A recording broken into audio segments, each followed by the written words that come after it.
So there's a growing trend referring to personal chef services as meal prep, and that is a big mistake. But I get it.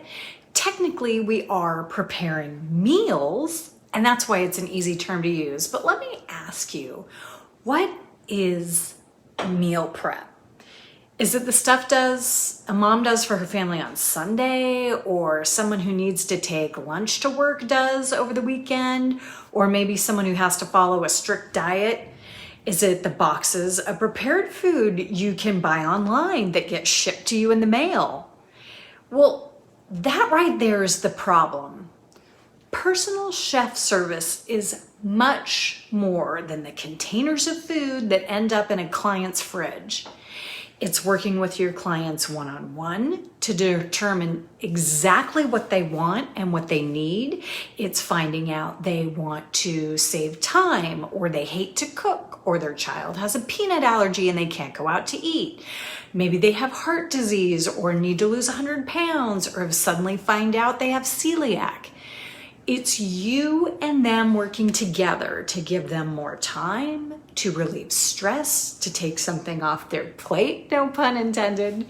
It's giving them that security that their personal chef is taking care of exactly what they need.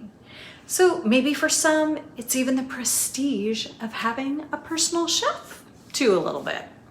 So when you refer to personal chef services as meal prep, you're lumping your services in with all that low-cost crap. The vacuum-sealed, plastic-trayed, mysterious particle board chicken with a glop of sauce and some flavorless overcooked veg with zero texture left in it.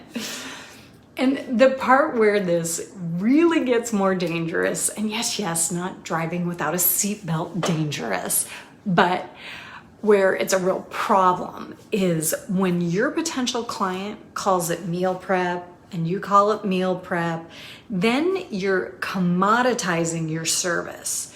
You're putting yourself in the bush leagues with all that stuff that's a hell of a lot cheaper. And yeah, it's lower quality too. So the last thing that you want to do when you're a personal chef providing a premium service to clients that are choosing to invest in your services is to ever give them any reason to compare what you provide them with what they pick up at the store or in a cardboard box from the mailman.